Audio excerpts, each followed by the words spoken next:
this is Jedcar for a battle report of Warhammer Fantasy, and this time it's a bit more chilled. It's a different format, it's at a club and it's with a friend who just wants to try out his High Elf as he hasn't played them much. So I'm bringing my Lizardmen and we're playing 2000 points. And so here's my 2000 points worth of Lizardmen. I've got 3 Croxigors in a forest on the right there. It's the first time I field these guys, so apologies for how I play these guys. Bottom of the table I've got a Bastiladon with a solar engine. You'll see the interesting deployment I have is because my opponent, although I did tell him, you shouldn't put there, he put his bolt thrower on the top right of the table there. So most of my army, apart from the Croxiro, are out of the range of the bolt throwers. So let's go back to the deployments. I've got the Bastiladon. In front of the Bastiladon is a skink cohort of 15 skinks with poison. With them is Teto Echo. On the left is a unit of 23 Saurus warriors with spears and full command. In there is an Old Blood with additional hand weapon, chrono command, a Dawnstone, a light armor, and a Sacred Helm of Itza. I think it's a fun way to kit up an Old Blood. Lots of attack, takes a lot of benefit from predatory fighter role. In front and left of the Saurus warriors is another unit of 15 skink cohort in there with poison attacks, and in there is a skink priest level 1 who is pretty much my scroll caddy. On the left of that blue unit of skink cohort is a salamander with 1 extra handler. And on the far left is a unit of Cold One riders, 5 of them, with spears, full command, and in there is an Old Blood with a charmed shield, a Lockstone, and the Sword of Bloodshed, which gives him additional attacks. So another way to take care of or take advantage of predatory fighter. My opponent deployment, he has from the left an eagle. He's got 10 archers. He's got 10 white lions in between the archers, and he's got then some Phoenix guards behind. He's got some spearmen. He's got a level 4 in his unit of spearmen of high magic. On the other side of the forest, he's got 10 silver helms, another unit of archers, and then on the complete right there, and that's what I mentioned before, he's got 2 bolt throwers on the hill and 10 more archers. I roll Teto Echo's ability to Vanguard, and I get 2 units, and I Vanguard the Salamanders and the Croxigor. The idea is I'm going to take the Croxigor and move them towards the right flank, or secure the right flank. Oh yeah, and I forgot, as you can see there on top right, in black is a unit of 5 Reavers, fast cav from the Elf side. So he's got a Vanguard as well. So Lizardman turn 1, I reform my Saurus block to be 5 rank, or no, 6 rank in file. That allows Teto Echo to have line of sight as well as allow my Saurus warriors to move forward should I need to. I then move up my Bastiladon to protect my flank there from the right. Teto Echo successfully casts Comet of Cassandra, and I place it there. It's all well packed together. Now I'm thinking couple of turns, mature the Comet, it drops with Teto Echo's ability to reroll to make sure that it doesn't come too early. I should take care of all that nastiness there. I try to cast Whistle Wild Form on the Salamander, who Vanguarded, but get a double one. The Salamander spouts flame onto the Archer unit, and we cause 2 casualties. High Elf turn 1, his Eagle charge in the flank of the Salamander. He then moves his infantry unit a bit closer, and then on the right flank dashes his unit of Silver Helm and unit of Reavers to be out of the charging arc of the Croxigors. At the start of the magic phase, the Comet comes down, I reroll with Teto Echo, and it stays, so he's getting the counter on. He then proceeds to cast Fairy Complication with his level 4, and I can't dispel it. It's cast irresistibly. Gets rid of 7 of my Source Warriors, and fortunately the All Blood did not succumb to the nasty elven magic, which I think we taught them anyway, but well, that's the way it goes. He gets magical feedback and loses 4 dice from the power pool. I think he wards his strength 6 wound. In the shooting phase, he's aligning, he's checking the range and shoots. Causes 3 wound and takes care of one of the Croxigores. Both units of archers try to shoot the Croxigores down to or make Gruyere out of the Croxigores, but as you can see, he wounds on 5s and do not get any 5s, so that was a very poor roll from the archers. A lot of hits, but not enough to wound. Thanks to Cold Blood, they do not panic and they stay to combat further. His leftmost unit of archers shoots at my skink cohort and kills 1 poor skink. In combat, the eagle fails his fear check, but although he's got weapon skill 1 because he's charging from the hill, charging in the flank, and I completely fluff all my attacks, he wins the combat, and I fail my panic check. He does not catch me though, which leaves him nicely chargeable by my unit of Cold One riders. Here's another picture of the Cold One just thinking yum yum yum, we have our turkey ready for Christmas.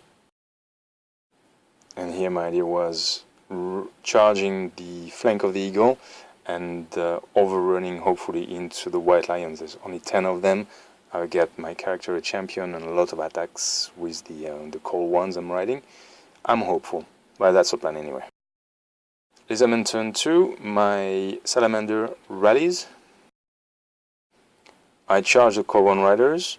I have 3 dangerous terrains to take, and I fail 2.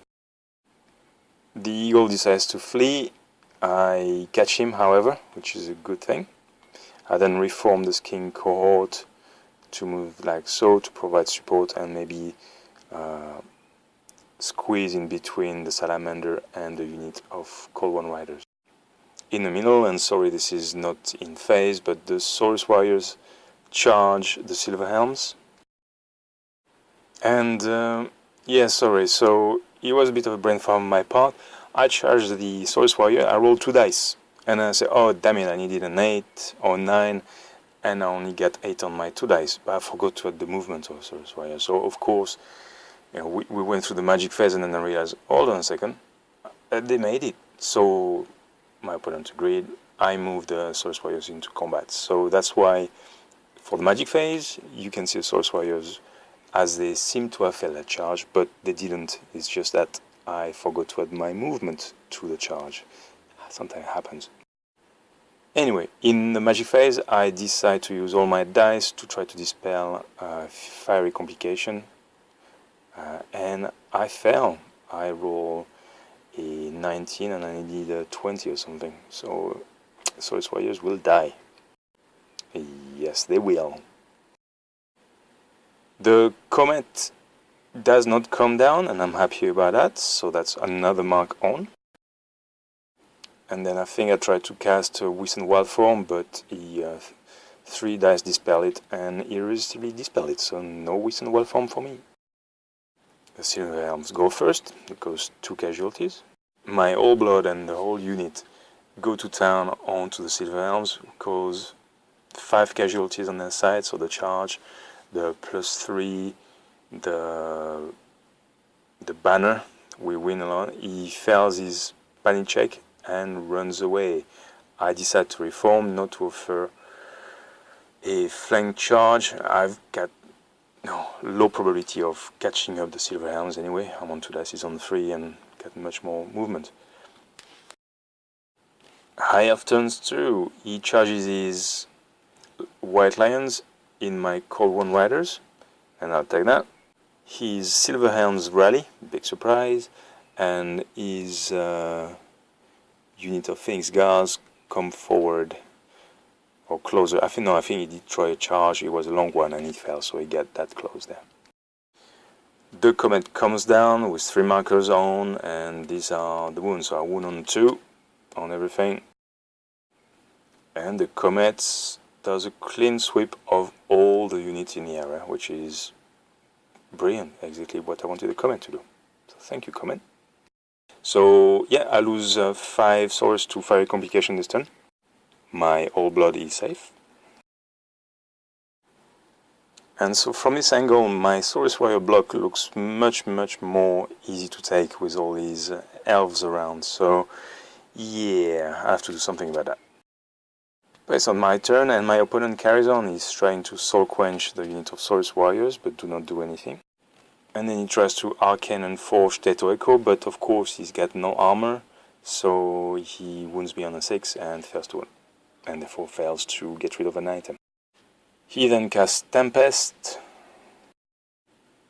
He casts it on the Croxigores and causes 2 wounds. A lot of dice, I think he rolled a 12. He must have rolled a 12. In his shooting phase, his archer on the left side shoot at the skinks again and cause another casualty. The reavers hiding in the forest shoot at the Croxigore, cause a wound, but I make my save.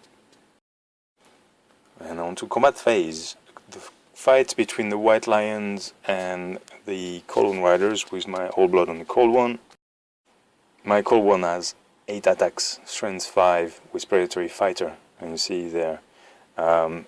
He causes a wound to me, to my unit.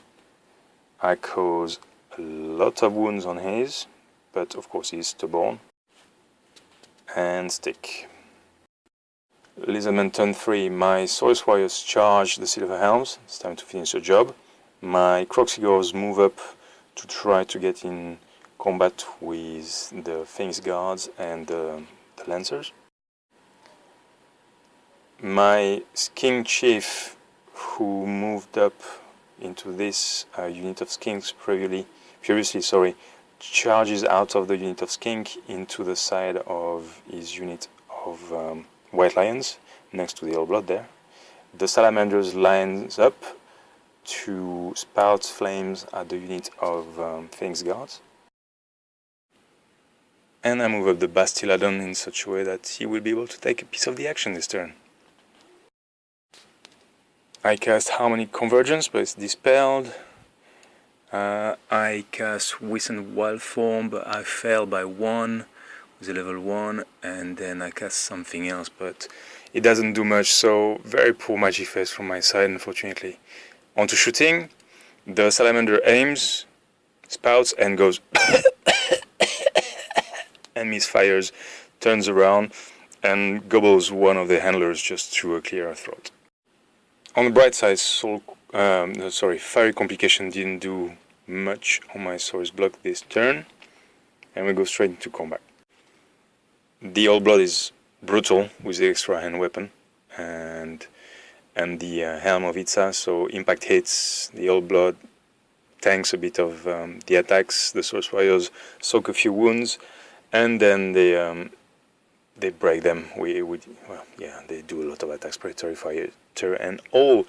They break, they run, and we roll double 6. We catch them, and we get straight. We are a quarter of an inch into the archers there on the back, so not a good day to be an archer from the Isle of Side. In the combat with the Old Bloods, my opponent's clever and put 2 White Lions onto the Skink Chief. He uses the aid of Quango. We killed 1 guy.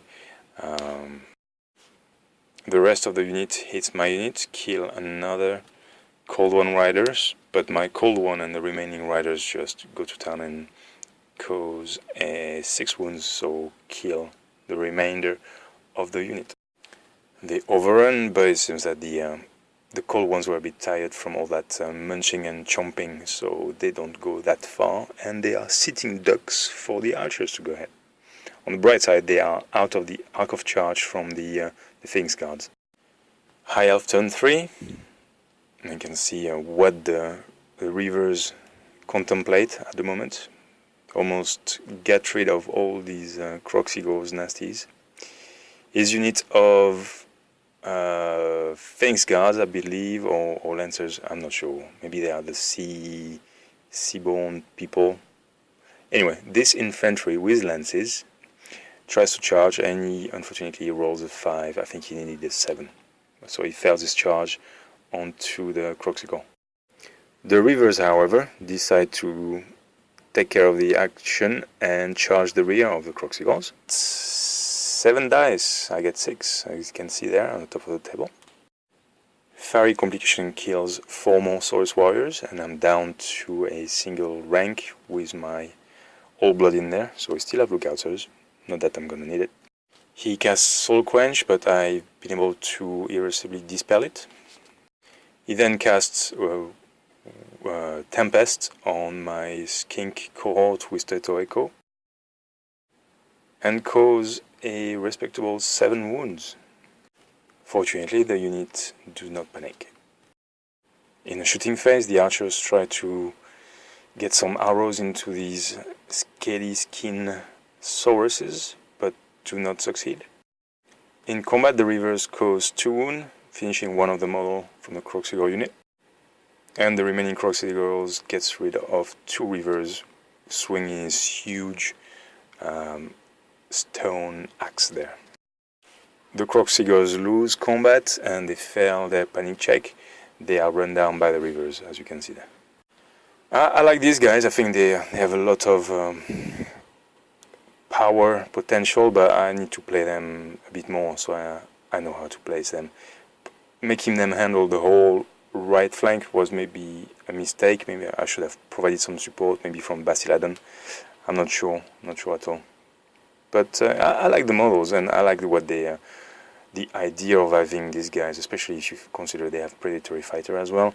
Maybe if I get another rank, you know, that's it's going to be a lot of attacks, and the second rank gets Predatory Fighter as well. I don't know.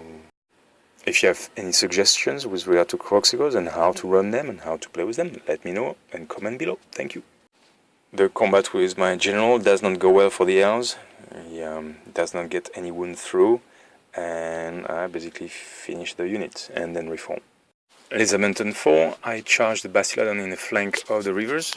They flee, but he rolls something like a 4. I also roll a 4. I'm within less than 4 inches, and so with my movement I catch him. The Cold One Riders with my Old Blood on the Cold One charge the archers. They stand and fire, and they kill the remaining Cold One model, Cold One unit model. My Old Blood though is in contact. The Salamander in the movement phase aligns again to shoot at the Sphinx guards. In the magic phase, Teto Echo tries to do tricks but fails miserably, and this is the only thing that happens in magic phase. Teto Echo contemplating and looking at the stars. In the shooting phase, the salamanders breathes in, about to spout flames, and then goes and eats another handler to clear his throat, because the first one really didn't do the job.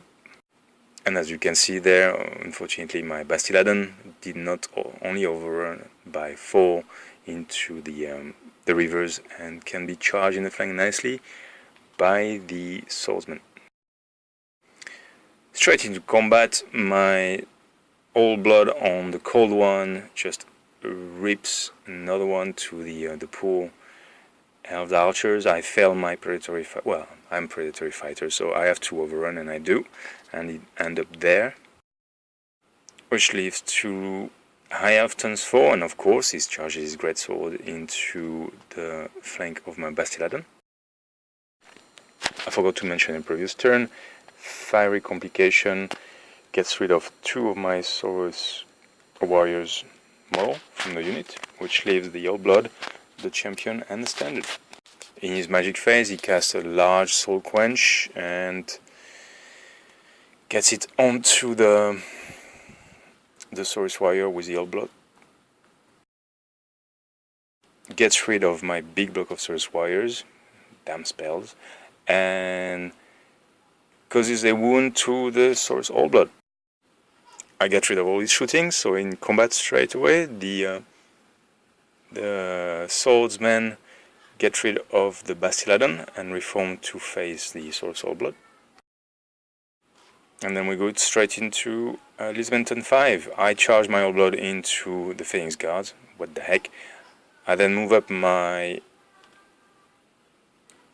Old Blood on the Cold One towards the rear of the Silver Helms and reposition the Salamander in such a way that she's aligned with the Swordsman. The Skink Court moves up behind the Salamander. In the magic phase I cast Whistle Wild Form on the Old Blood, so it's now toughness 7, strength 6. That's gonna help. And at last the Salamander spouts flames and gets something out, and we get 6 hits, 6 wounds. Killing 4, which I'll take. Combat with the Old Blood and the Phoenix Guards. The Old Blood declares a challenge. He feeds me his champion. I do maximum overkill points, and in the end, although I won by lots and lots and lots, he sticks around because he's steadfast. With all that said, I think did I win? I think I'll win by 2, but he's steadfast and sticks around. High Elf turn 5, his swordsmen move towards my side of the table to try to get Teto Echo and his cohort unit. His magic phase is not working well this turn, so we go straight into combat, and his unit gets a wound through my Old Blood. I'm stubborn and I stick. I'm stubborn and I stick. Lizardmen turn 6, I cast Harmonic Convergence on the unit of Skinks who charge the rear of the Phoenix Guard. I also cast Whistle Wild Form on the unit and it's not dispelled. I cast Thunderbolt on the unit of Swordsmen and get 3 wounds. And Ice Shard Blizzard is dispelled, or I failed to cast it. In a shooting phase, once again, the Salamander aligns, spouts, and yeah, we get maximum hit combo. And gets 6 wounds through, which is pretty cool. Oh, I forgot to mention, the Old Blood and the Cold One charge the rear of the Phoenix Guards there on the top. So, nice sandwich there, I'm looking forward to it. He's putting everything onto my general, gets quite a few hits, but unfortunately needs 6s to wound and gets none. His rear rank kills 4 of my Skinks, but that's okay, that's perfect. Both Old Bloods with their 16 base attack plus the Predatory Fighter 1s, the Cold One and the remaining Skink Cohort cause 10 wounds. The Skink Cohort removes the Steadfast of the unit because they're more than 2 ranks. So as you see there, that's a lot of combat res for me. He needs Snake Eyes, doesn't get it, and I overrun it with my Old Blood on the Source Warrior. Old Blood on the Cold One, sorry. In my previous turn, I moved Teto Echo, so he's in range of casting buff spells to units at the top combat there, and as well maybe to hopefully get him a harder charge from his swordsman. Unfortunately, he makes it in his turn 6 and dies Teto Echo into tiny little chops, which he will then cook and make nice little capes of leather, I assume.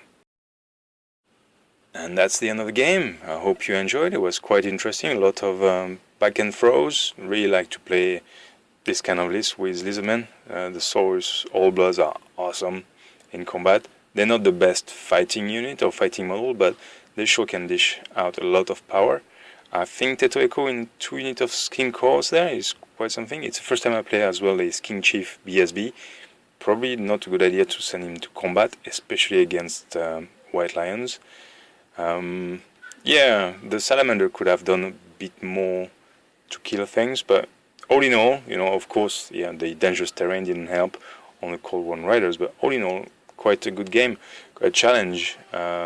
Big blocks MSU on the other side. Yeah, fairy complication, really nasty spell. If it's cast irresistibly, it's going to cause a lot of trouble, especially when you don't roll enough dice to dispel it in the subsequent magic phases.